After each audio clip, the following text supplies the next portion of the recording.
নমস্কার বন্ধুরা, বঙ্গজয়তে তোমাদের স্বাগত জানাই। রোজকার মতন ফুটবলের খবর নিয়ে হাজির হয়ে গেছি।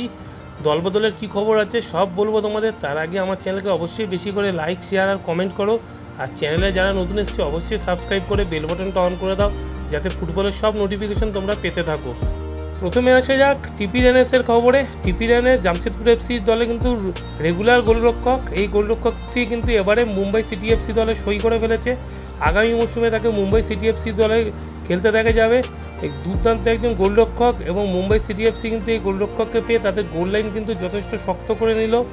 এখন দেখার লাপেনচাকে সরিয়ে টিপি রেনেস প্রথম দলে সুযোগ পায় কিনা মুম্বাই সিটি এফসিতে। এবারে যাকে নিয়ে খবর হবে তিনি হলো মুম্বাই সিটি এফসির গোলরক্ষক মোহাম্মদ নওয়াজ কিন্তু মুম্বাই সিটি এফসি ছাড়তে চলেছেন এবং তিনি সই করতে চলেছেন চেন্নাই এনএফসিতে। চেন্নাই এনএফসি থেকে দেবজিৎ মজুমদার ইস্টবেঙ্গলে সই করে ফেলায় এক গোলরক্ষকের জায়গাটা কিন্তু ফাঁকা হয়ে আছে, বিশেষ করে প্রথম গোলরক্ষকের জায়গা, এবং সেই জায়গাকেই টার্গেট করে মোহাম্মদ নওয়াজকে ওয়েন কোয়েলের দল কিন্তু সই করাতে চলেছে আগামী মরশুমের জন্য। এরপর আসে এক মুম্বাই সিটি এফসির আরেক ফুটবলারের খবরে। গুরকিরাত সিং 20 বছর বয়সী এই স্ট্রাইকার মুম্বাই সিটি এফসি দলে কিন্তু খুব বেশি সুযোগ পাচ্ছেন না, নামলেও পরবর্তী ফুটবলার হিসেবে নামছে। তো এই পরিবর্তিত ফুটবলারটি কিন্তু এই মরশুমে সই করতে চলেছে চেন্নাইয়ের দলে।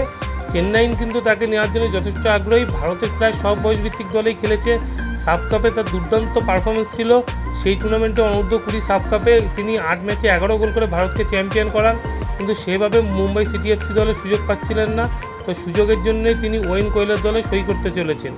এবার একটু ইস্টবেঙ্গলের খবর আসে। ইস্টবেঙ্গল কিন্তু সই করেই ফেললো চেন্নাই এনএফসির 22 বছর বয়সী রাইট হাফের ফুটবলার নিথান মিতাইকে নিয়ে আগেই বলেছিলাম তিনি ইস্টবেঙ্গলের সাথে কথাবার্তা চলছে এবং তিনি ইস্টবেঙ্গলে সই করতে চলেছেন, এবং এই ডিল কিন্তু ফাইনাল হয়ে গেছে। আগামী মরশুমে নিথান মিতাইকে ইস্টবেঙ্গল দলে খেলতে দেখা যাবে।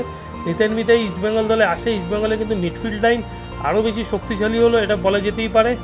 এখনকার মতো এইটুকুই। নতুন খবর নিয়ে আবার পরে হাজির হব। তার আগে বলবো আমার চ্যানেলকে অবশ্যই লাইক, শেয়ার, কমেন্টের সাথে সাবস্ক্রাইব করতে ভুলো না যেন।